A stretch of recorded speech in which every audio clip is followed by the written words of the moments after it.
Welcome back friends. तो आज एक बहुत बड़ा सवाल है आप सबके माइंड में कि कब आएगा एग्ज़ाम कैलेंडर। VLW हो, JKPSI हो, FAA हो, सभी एस्पिरेंट अभी इंतज़ार कर रहे हैं कि कब आएंगी एग्ज़ाम की डेट्स, कब आएगा एग्ज़ाम कैलेंडर। और बहुत सारे एस्पिरेंट अभी डीमोटिवेट हो चुके हैं और प्रिपरेशन को ढीला कर चुके हैं। प्रिपरेशन बहुत सारे एस्पिरेंट छोड़ भी चुके हैं। तो मैं आपको फिर से याद दिला दूं कि एग्ज़ाम होने हैं। ये वीडियो मैंने नहीं बनानी थी, लेकिन कुछ एक यूट्यूबर्स हैं जो आपको यहाँ पर मोटिवेट की जगह डीमोटिवेट कर रहे हैं। आई एम एक्सट्रीमली सॉरी, मुझे ये कहना पड़ रहा है, लेकिन ये वीडियो मुझे जल्दबाजी में बनानी पड़ी ताकि आपको बताया जा सके कि कुछ ही यूट्यूबर ऐसे हैं जो आपको, भले वो बहुत अच्छा काम कर रहे हैं, I respect all of them, लेकिन जो ये बात कही गई है कुछ यूट्यूबर के द्वारा कि आप जो है एग्ज़ाम का इंतज़ार, यानी उसका नेटशेल मीनिंग यही निकलता है, डीमोटिवेट उस बात से स्टूडेंट्स हो रहे हैं कि एग्ज़ाम अभी नहीं होने वाले, यही उसका मीनिंग निकलता है। तो मैं आपको बता दूं, यहाँ पर एग्ज़ाम होंगे, डेफिनेटली होंगे, एग्ज़ाम होंगे। और आप अगर ऐसे ही डीले पड़ रहे हैं या अब और किसी चक्रों में पड़ गए, बिजनेस करना है या CGL के चक्रों में पड़ गए, सेंट्रल एग्ज़ाम के चक्रों में पड़ गए, तो ये जो आपके पास 3 बड़ी अपॉर्चुनिटीज़ हैं ये हाथ से चली जाएंगी। मैं सीधी बात कह रहा हूँ, ठीक है। किसी की बातों में नहीं आना है आपको। एग्ज़ाम एकदम से होगा और आप देखते ही रह जाओगे अगर आप CGL के चक्रों में या फिर किसी बिजनेस के चक्रों में पड़ गए। तो मैं आपको सीधी सी बात कह दूँ, VLW के एस्पिरेंट हो, JKPSI के एस्पिरेंट हो या FAA के एस्पिरेंट हो, एग्ज़ाम की प्रिपरेशन जो आप कंटिन्यू रखे हुए हैं कंटिन्यू ही रखें, बिल्कुल भी इसको स्टॉप ना करें। और ये कभी ना सोचें कि एग्ज़ाम दूर है, एग्ज़ाम बिल्कुल नज़दीक है। अक्टूबर में एग्ज़ाम अगर ना हुआ, लेकिन एग्ज़ाम कैलेंडर डेफिनेटली जो है वो अक्टूबर में आपका आ जाएगा। अगर एग्ज़ाम ना हो सका तो नवंबर स्टार्टिंग में एग्ज़ाम होने के चांसेस आपको यहाँ पर पूरे दिख रहे हैं। मुझे एक चीज़ बताओ यार, आप इतने के एक्सपर्ट बन गए तो आप अगर सोच रहे हो कि भाई अक्टूबर में ही एग्ज़ाम होना चाहिए, नहीं हुआ तो मैं नहीं पढ़ूंगा, आप बच्चे हो के 2 साल के, ठीक है। मैं आज थोड़ा सा अगर गलत बोलूँ तो मुझे माफ़ करना, मुझे गुस्सा बहुत आ रहा है। बहुत सारे एस्पिरेंट मैसेज कर रहे हैं कि डीमोटिवेट हो गए, डीमोटिवेट हो गए। क्या डीमोटिवेट हो गए? मुझे एक चीज़ बताओ, अक्टूबर में नहीं होगा तो नवंबर में हो जाएगा एग्ज़ाम। तो नवंबर में होने से क्या हो जाएगा? आपकी नॉलेज ज़्यादा बढ़ जाएगी या जो पढ़ा हुआ है कि भूल जाएगा? अच्छे से पढ़ें आप। नवंबर में एग्ज़ाम होता है, थोड़ा सा 15-20 दिन आपको रिवीजन के लिए और मिल जाते हैं। ओके, तो ये काफ़ी बड़ा टाइम नहीं है। अक्टूबर 1 महीना है, अक्टूबर का रख लो, 15 दिन, 10 दिन इसके रख लो, 40 और 10 एक दिन। अब नवंबर में अगर 10 नवंबर को एग्ज़ाम होता है तो फिर भी 50 दिन, सिर्फ ओनली 50 दिन, 50 डेज़ आपके पास बचते हैं। ये काफ़ी नहीं है, ठीक है। बिल्कुल भी आप डिमोटिवेट नहीं होना और खुद को कह कर, यानी यार अब क्या होगा, अब क्या होगा, अब एग्ज़ाम नहीं होगा, अपने आप जो खुद अपने आप माइंडसेट बना रहे हो कि एग्ज़ाम नहीं हो रहा है, हालांकि एग्ज़ाम होना है। ऐसे में 2016 से मैं JKSSB के साथ यानी ये एग्ज़ाम देखता आ रहा हूँ, एग्ज़ाम होते हैं, सिलेक्शनें होती रहती हैं, तो इसमें कोई हर्ज नहीं है कि थोड़ा सा डिले हो जाता है एग्ज़ाम। इसका मतलब बिल्कुल नहीं होता कि आप जो है प्रिपरेशन को छोड़ दें और या फिर आप कंफ्यूज होकर बैठ जाएं, कुछ भी ना करें। तो ये आपने हरगिज़ नहीं करना है। जिस भी एग्ज़ाम की आप तैयारी कर रहे हैं, बिल्कुल उसी पेस में, जिस पेस में आप चल रहे हो, जिस स्पीड से आप प्रिपरेशन कर रहे हो, उसी स्पीड में कंटिन्यू रखें, बिना किसी की बात सुने, बिना खुद की बात सुने। अगर आपका दिमाग खुद कह रहे हो, आप अपने आप को कह रहे हो कि भाई एग्ज़ाम अब नहीं होगा, शायद ये मैं ऐसी मेहनत कर रहा हूँ, तो ऐसा बिल्कुल नहीं सोचना है। आपने अपनी प्रिपरेशन को बिल्कुल कंटिन्यू रखना है। एग्ज़ाम एकदम से होंगे। देखो, मेरी बातें सही नहीं है, मेरा मोटिवेट करने का तरीका सही नहीं है,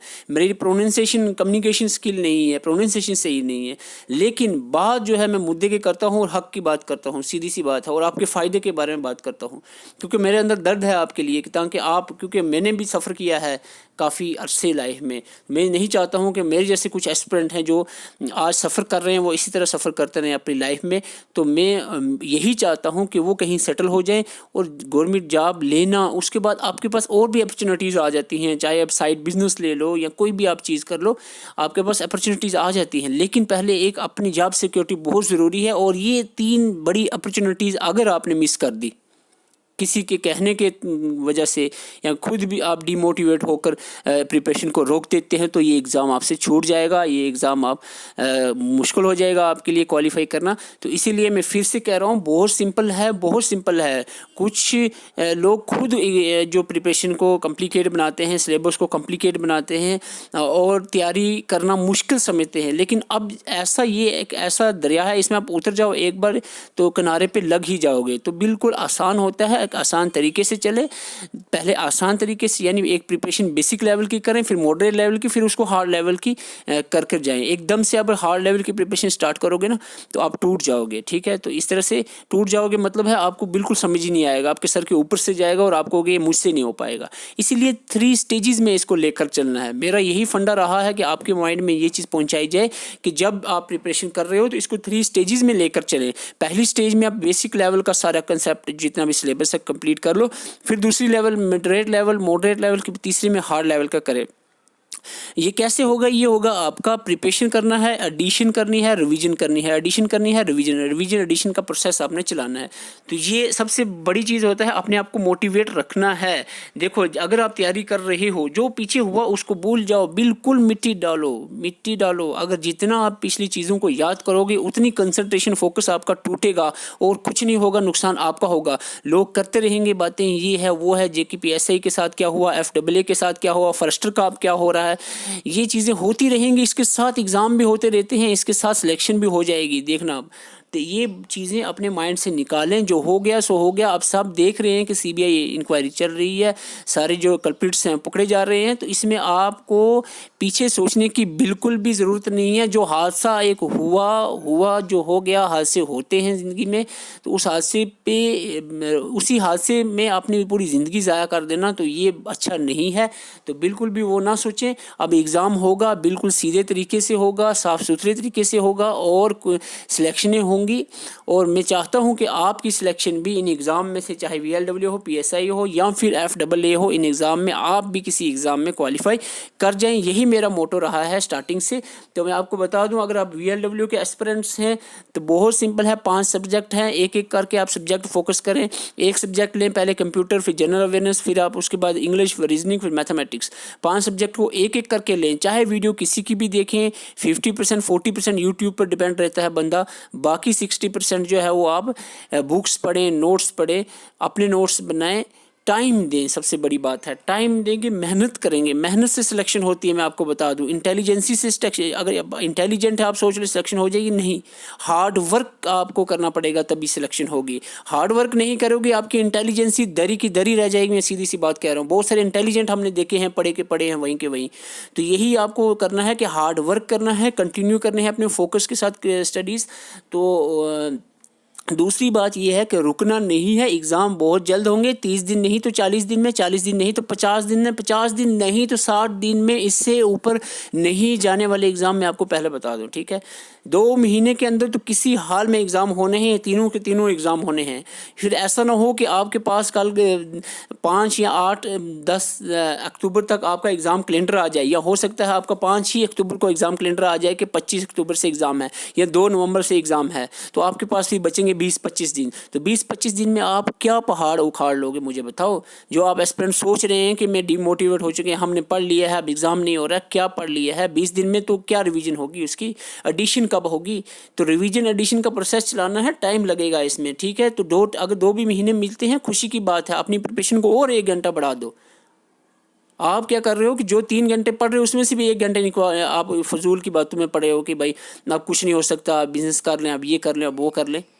तो बिल्कुल ऐसा नहीं करना। बहुत सारे एस्पिरेंट के ऐसे मैसेजेस आते रहते हैं और बहुत सारे यूट्यूब पर मैं देखता हूँ कि ऐसे मैसेज लोग फैला रहे हैं कि ये डीमोटिवेट करने का ही एक तरीका है। तो मैं बिल्कुल इस पर सहमत नहीं हूँ। तो मुझे मजबूरी में वीडियो बनानी पड़ी कि आपको बता दूँ, अपनी प्रिपरेशन को बिल्कुल ना तोड़ें, कंटिन्यू रखें, बिल्कुल कंटिन्यू रखें और किसी भी और रास्ते में ना जाए। जिस रास्ते पर आप चल रहे हो, चाहे वो VLW का है, JKPSI का या FAA का रास्ता है, उसी रास्ते पर कंटिन्यू रखें। बिल्कुल एक प्रॉपर वे में प्रिपरेशन करें, जैसे आपको मैं सजेशन देता आ रहा हूँ और जैसे आप बेहतर समझते हैं, या जैसे और जो अच्छे हमारे टीचर्स हैं जो हमें बताते हैं, जो आपके मेंटर्स हैं जो आपको बताते हैं, या जो आपके सीनियर्स हैं, ब्रदर्स हैं, जो भी हैं आपको जो गाइड करते हैं, उस गाइडलाइन पे चलो, अपना भी दिमाग लगाएं कि आपको क्या करना चाहिए। सारी बातें सुनने से नहीं होता, ठीक है। मेरी बात अगर आपको नहीं पसंद है मत सुने, कुछ कड़वी बातें सुनने बंदा पसंद करता ही नहीं है, सीधी सी बात है। बहुत सारे एस्पिरेंट जो है अभी मेरी बातों पे उनको हंसी भी आ रही होगी, गुस्सा भी आ रहा होगा कि इसको बोलने का तरीका नहीं है, कैसे बात कर रहा है, इसकी प्रोनाउंसिएशन नहीं है, इसकी कम्युनिकेशन नहीं है, लेकिन दिल में दर्द ज़रूर है कि आपके लिए भाई आप सीधे रास्ते पे रहें, कहीं उल्टे ना हो जाएं, आपका ट्रैक ना टूट जाए, आप ट्रैक से आउट ऑफ ट्रैक ना हो जाएं। तो ये सबसे बड़ा आपके लिए मेरा मैसेज था। तो आप जिस भी एग्ज़ाम की तैयारी कर रहे हैं तो आप उसकी तैयारी करें। तो VLW की तैयारी कर रहे हैं तो VLW में जितने भी एस्पिरेंट जिन्होंने बाकी FAA और PSA में एग्ज़ाम फॉर्म नहीं भरा है तो वो कंटिन्यू बिल्कुल VLW में रहें, फोकस बिल्कुल ना तोड़े। अगर लेकिन FAA और GKPSC का अगर आपने फॉर्म भरा है और आपने पीछे भी आपके 60 से ऊपर मार्क्स आए थे तो आपको चाहिए कि आप इसमें भी आ सकते हैं, क्योंकि ये 2 एग्ज़ाम उससे पहले VLW से पहले FAA और GKPSI एग्ज़ाम हो सकते हैं। तो इसमें आप आ सकते हैं। इसके सिलेबस को अच्छे से पढ़े, करना कुछ नहीं होता, सिलेबस अच्छे से समझना होता है और उसके बलबूते पे आपने बुक्स मटेरियल अपनी ही मेहनत पे देखो। अगर आपको मैं बना बनाया दे देता हूँ तो उससे आपको क्या होगा कि आप मेहनती नहीं कहलाओगे। आप खुद सर्च करके जो चीज़ ढूंढोगे ना उससे बहुत सारी चीज़ें और आपको मालूम होंगी, ठीक है। तो इसलिए सर्च करें, यूट्यूब पर सर्च करें, डिफरेंट वीडियोज़ देखें। कोई एक चैनल मैं सजेस्ट नहीं करूँगा, ना मेरा ना किसी और का। जितनी वीडियोज़ आपको मिलती हैं 2x की स्पीड से देखते जाएँ, हर एक सब्जेक्ट को पार्टिकुलर सब्जेक्ट को लेकर चलें। जैसे कंप्यूटर लिया है तो उसकी जितनी भी वीडियोज़ आपको पसंद आए, चाहे वो स्टेट लेवल की हो या UT लेवल की हो या फिर सेंट्रल लेवल की वीडियोस आपको पसंद आए, देखिए और फिर बुक पे जाएं। पहले आपका तरीका होता है पहले वीडियोस देखना, उसमें थोड़ा सा एक ओवरव्यू आ जाता है, एक आइडिया आ जाता है। सारी चीज़ें बुक वीडियो में नहीं पढ़ाई जाती। कुछ कहते होंगे कोई यूट्यूबर के बस ये कर लो तो सारा हो जाएगा, ये वीडियो देख लो तो सारा हो जाएगा, ये नोट्स पढ़ लो तो सारा हो जाएगा। नहीं, मैं बिल्कुल ये नहीं कहता। 50% हो जाएगा, 50% आपने खुद करना है, बुक्स पढ़नी है और अपने बलबूते पे आपने सर्च करना है चीज़ों को। गूगल पे जाएँ, MCQ बहुत सारे एस्पिरेंट को अभी तक ये नहीं मालूम कि MCQ कहाँ से देखते हैं। ये मैं सीधी सी बात बताता हूँ, MCQ ये जितने भी MCQ आपको यूट्यूब पर नज़र आ रहे होते हैं ना, ये थोड़े से सिलेक्टिव होते हैं। बेशक एक बंदा बनाता है को मॉक टेस्ट, वो उसमें 5-8 घंटे लग जाते हैं उसको 20 क्वेश्चन बनाने में, अगर वो सिलेक्टिव क्वेश्चन बनाता है। लेकिन आप चाहो तो सारे क्वेश्चन एकदम से गूगल में जाकर सर्च कर सकते हो टॉपिक वाइज। तो बुक्स हैं आपके पास, नोट्स आपको मैंने प्रोवाइड किए हैं, सारे मेरे एस्पिरेंट ऑलमोस्ट एस्पिरेंट ने ले लिए हैं और सबको पता है कि किस तरह के नोट्स हैं। यानी मैं ये नहीं कह रहा हूँ कि यही नोट्स पढ़ लो तो काफ़ी है। मुझे एस्पिरेंट पूछते हैं, मैं सीधे कहता हूँ नोट्स पढ़ें, आपका एक आइडिया क्लियर हो जाएगा और इसके बाद बुक्स भी साथ में आप ज़रूर रीड करें। अगर आपने नोट्स पढ़ लिए, वीडियोस देख लिए और बुक्स आपको बहुत इजी लगेंगे पढ़ने में, बहुत जल्द आप बुक्स भी साथ में पढ़ लोगे, ठीक है। तो ये सबसे बड़ा मैसेज था। तो डोंट फॉरगेट कि जॉब सिक्योरिटी बहुत ज़रूरी है। और JKPSI की अगर आप तैयारी कर रहे हो, जो हो गया हादसा इसको बिल्कुल नहीं दोहराना है। 2 स्टार आपके कंधे पे अगर आपको चाहिए हैं तो 2 महीने आपकी मेहनत बिना इधर उधर भटके, 2 महीने की आपकी मेहनत चाहिए यहाँ पर। FAA अकाउंट असिस्टेंट फाइनेंस में भी अकाउंट असिस्टेंट हो, मुझे पता है अकाउंट असिस्टेंट लेवल 5 की पोस्ट का क्या, ठीक है, बहुत अच्छी है लाइफ, मतलब एक मीडियम लेवल की मिडिल लाइफ जो है लेवल की चलती है, अच्छी लाइफ चल जाती है। 42,000 रुपये तनख्वाह है अब, तो लाइफ चल जाती है, मतलब मज़े से। फाइनेंस अकाउंट असिस्टेंट की आप तैयारी कर सकते हो और चाहो तो उसके बाद आप सिलेक्ट होने के बाद कुछ भी कर सकते हो। VLW भी अच्छी पोस्ट है, ठीक है। 30,000 अभी जो SRO हटा है उसके बाद 30,000 पे सैलरी होगी VLW की, तो एक अच्छी है। यानी क्योंकि मैं आपको बता दूं, थोड़ा सा सॉरी ब्राइटनेस कम हो गई, तो मैं आपको बता दूं क्योंकि मैं 5 साल 2016 से मैं लगा हूँ, 5 साल में एक प्राइवेट स्कूल में रहा हूँ। मैं दर्द समझता हूँ एस्पिरेंट को। बहुत सारे मेरे साथ एस्पिरेंट हैं जो प्राइवेट स्कूल में अभी काम कर रहे हैं। मैं समझता हूँ 8-10 हज़ार पे कैसे ज़िंदगी निकलती है। शादी भी अभी शायद आपने ना की हो, मेरे 2 बच्चे हैं, मतलब मैंने शादी 2015 में कर दी थी। तो मैं आपको बता, MSc मेरी चल रही थी 2015 में, 16 में कंप्लीट हुई थी, उसी दौरान शादी कर रही थी, बच्चे। यानी मैं आपको कहना चाह रहा हूँ कि लाइफ थोड़ी सी कॉम्प्लिकेट हो जाती है जॉब के बगैर। तो फिर उसके बाद हमने मेहनत की। मेरा उसमें नायब तहसीलदार में मेरा मार्क्स जो थे 92.5 थे, 93.5 पे कट गया था। और अनफॉर्चुनेटली मैंने ALC मेरे पास थी ALC कैटेगरी, लेकिन मैंने अप्लाई नहीं की हुई थी।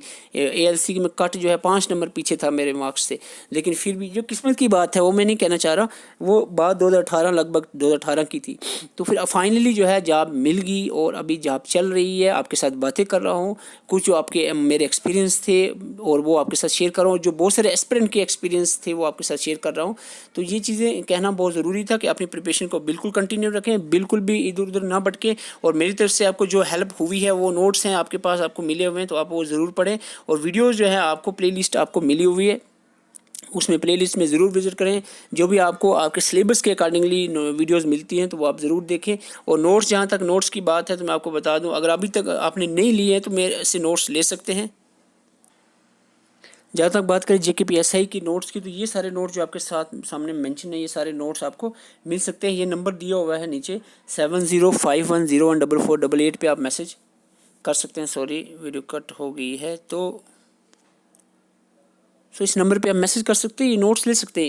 इससे क्या होगा, आपका पूरा आइडिया जो है क्लियर हो जाएगा। उसके बाद बहुत आसानी हो जाएगी आपको बुक्स, चाहे कंप्यूटर की बात करें, बिल्कुल इसके आपके लेक्चर्स जो हैं बिल्कुल फ्री ऑफ कास्ट आपको प्ले लिस्ट में मिलेंगे। 16 लेक्चर में ऑलमोस्ट सारा कंप्यूटर कंप्लीट किया हुआ है।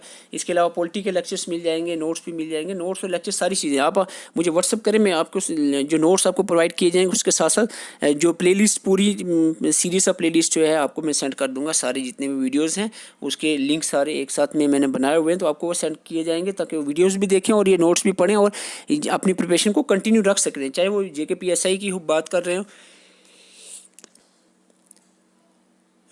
मोस्ट ऑफ द एस्पिरेंट जो मेरे साथ जुड़े हैं वो VLW की तैयारी कर रहे हैं और VLW के नोट्स सबने ले लिए हैं। अब कोई भी पेंडिंग रहता है तो आपको बता दूं, रीजनिंग और मैथ को छोड़कर बाकी सारे सिलेबस के नोट्स बन चुके हैं। तो इन शॉर्ट में कहूँ, JKPSI हो, VLW हो या FAA के एग्ज़ाम की तैयारी कर रहे हैं आप, तो आप इस नंबर पे मैसेज करके नोट्स ले सकते हैं और वीडियो के जो लिंक्स हैं वो भी आप ले सकते हैं। तो यही था आज के लिए, सबसे बड़ा मैसेज यही था आज के लिए कि आप अपनी प्रिपरेशन को बिल्कुल स्टॉप ना करें, कंटिन्यू रखें और बिल्कुल भटकना नहीं है अपने रास्ते से। बहुत जल्द एग्ज़ाम होने हैं और टाइम बहुत कम है, ये काफ़ी टाइम नहीं है, अक्टूबर हो या नवंबर हो में एग्ज़ाम हो, टाइम बहुत कम है। अपनी प्रिपरेशन को बिल्कुल कंटिन्यू रखें क्योंकि कंपटीशन बहुत ज़्यादा है। कहीं ऐसा ना हो कि बाद में आप तैयारी करके भी रह जाओ, ऐसा बिल्कुल नहीं होना चाहिए। आपकी कोई भी कमी नहीं छोड़नी है, आपने प्रैक्टिस ज़्यादा से ज़्यादा करनी है। गूगल पे जाएं, MCQs टॉपिक वाइज सर्च करते रहें, ठीक है, लेकिन थ्योरी पढ़ने के बाद MCQ सर्च करें। Thank you for watching.